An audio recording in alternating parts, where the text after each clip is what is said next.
প্রথম কথা, হঠাৎ করে কেউ ওষুধ বন্ধ করবেন না। যে রোগীর চিকিৎসা চালিয়ে যাচ্ছেন, সেই চিকিৎসাটা কোনোভাবে হঠাৎ করে বন্ধ করবেন না। হাত পা শক্ত হয়ে যায়, হাত পা কাঁপতে থাকে, কনস্টিপেশন হয়, কারো ঘাড় এরকম বাঁকা হয়ে যেতে পারে, লালা পড়তে পারে, চোখে ঝাপসা হতে পারে। আমি মনোরোগ বিশেষজ্ঞ ডাক্তার সালাউদ্দিন কাউসার বিপ্লব।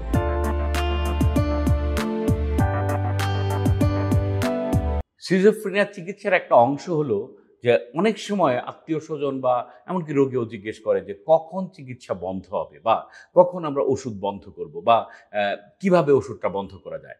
প্রথম কথা, হঠাৎ করে কেউ ওষুধ বন্ধ করবেন না। যে রোগীর চিকিৎসা চালিয়ে যাচ্ছেন, সেই চিকিৎসাটা কোনোভাবে হঠাৎ করে বন্ধ করবেন না। এখানে ২ টা ইফেক্ট থাকতে পারে। একটা হলো যে সমস্ত অ্যান্টিসাইকোটিক ওষুধগুলো পাচ্ছেন, সেটার এক ধরনের মানে যেহেতু হ্যাবিচুয়েটেড হয়ে যায়, চিকিৎসা পদ্ধতিটার সাথে যেহেতু সম্পৃক্ত হয়ে যায়, তখন দীর্ঘদিন চালানোর জন্য শরীরের বিভিন্ন জায়গায় আ সেটা পেটের যেমন ইন্টেস্টাইনাল সিস্টেমে, ঘুমের যেমন বা আ আ বা চামড়া থেকে শুরু করে সব জায়গায় বিভিন্ন জায়গায় বিভিন্ন রকমের অ্যাডজাস্টমেন্ট তৈরি হয়।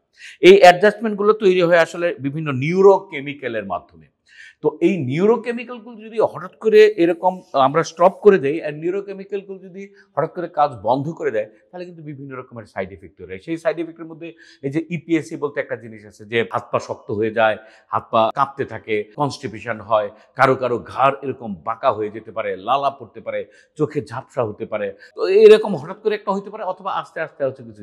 ২ ধরনের সমস্যাই হয়। একটাকে বলে ডিসকন্টিনিউয়েশন সিনড্রোম, অথবা এই ওষুধটা কোনো ওষুধ যেই প্রবলেমটা তৈরি করে এবং সেটার এগেইনস্টে আরো কিছু ওষুধ দেওয়া হয়, সেই ওষুধে কমব্যাট করে সেই ইফেক্টটা নষ্ট হয়ে যাওয়ার কারণে বিভিন্ন রকমের নিউরোলজিক্যাল সিম্পটমও তৈরি হতে পারে।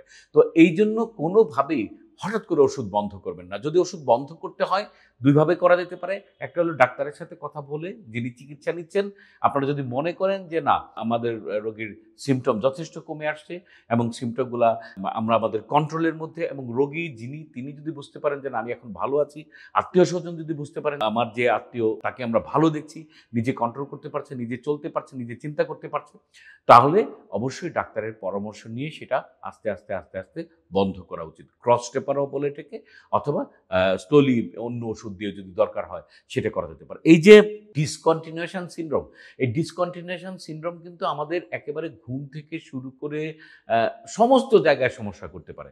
কেউ আবার উইথড্রলের কথা বলছে। হ্যাঁ, উইথড্রলের সিম্পটমও এখানে হতে পারে, কারণ অনেক ওষুধ থাকে, যেমন বেনজোডায়াজেপিনস গ্রুপের যে ওষুধগুলো থাকে, সেটা যদি দীর্ঘদিন কন্টিনিউ করা হয়, তখন সেটা বন্ধ করলেও কিন্তু উইথড্রল ইফেক্ট হতে পারে। কখনো উইথড্রল ইফেক্ট এতটাই ডেঞ্জারাস হতে পারে, যদি প্রপারলি জিনিসটা না মেনটেন করা হয়, তাহলে এতটাই ডেঞ্জারাস হতে পারে যে খিঁচুনির মতো অবস্থাও হতে পারে। সুতরাং সাবধান। আমি রিকোয়েস্ট করব, কোনোভাবেই নিজে ওষুধ বন্ধ করবেন না। ওষুধ বন্ধ করতে হলে কমপক্ষে যে ট্রিটিং ফিজিশিয়ান, যার মাধ্যমে আপনারা চিকিৎসা নিচ্ছেন, যার মাধ্যমে চিকিৎসাটা দেওয়া হচ্ছে, উনার সাথে আলোচনা করে আস্তে সেই ওষুধগুলো একটা অ্যাডজাস্ট করার মতো অবস্থা বুঝে সেটা বন্ধ করবেন। হঠাৎ করে বন্ধ করার ব্যাপারে আমার আরেকটা ব্যক্তিগত রিকোয়েস্ট আছে। অনেক সময় আত্মীয়স্বজন হয়তোবা ভালোবাসে বলেই এই কাজটা করেন। কিছু উপদেশ আমরা দিয়ে ফেলি যে এই ডাক্তার না ওই ডাক্তারকে দেখালে ভালো হবে, এই চিকিৎসা না ওই চিকিৎসা করলে ভালো হবে, এই ওষুধ না সেই ওষুধ করলে ভালো হবে, এটা না সেটা। এবং তাতে করে আত্মীয়স্বজনের এই কথা শুনে অনেক সময় রোগী এবং রোগীর খুব ক্লোজ যারা, তারা বিভ্রান্তিতে পড়ে যান। হয় ওষুধ বন্ধ করে দেন, নাহলে ডাক্তার চেঞ্জ করে ফেলেন। আমি আত্মীয়স্বজনকে রিকোয়েস্ট করব, যে বিষয়ে আপনি ভালো জানেন না, যে রোগটি সম্বন্ধে আপনি ভালো জানেন না, যে চিকিৎসা সম্বন্ধে আপনি ভালো জানেন না, এই বিষয়ে উপদেশ না দেওয়ার জন্য, এই বিষয়ে পরামর্শ না দেওয়ার জন্য। এটা হিতে কিন্তু বরং বিপরীতে হতে পারে। যিনি চিকিৎসা নিচ্ছেন, তিনি কিন্তু দীর্ঘদিন যাবৎ কোনো একজন ডাক্তারের কাছে, কোনো একজন চিকিৎসকের কাছে চিকিৎসাটা নিচ্ছেন। ততদিনে উনি নিজেও কিন্তু আ অভ্যস্ত হয়ে যায়। সুতরাং এই রিকোয়েস্টে রাখতে বলব যে হঠাৎ করে ডাক্তার পরিবর্তন প্লাস হঠাৎ করে চিকিৎসা বন্ধ করা, ২ টার একটাও যাতে আমরা না বলে ফেলি। ধন্যবাদ।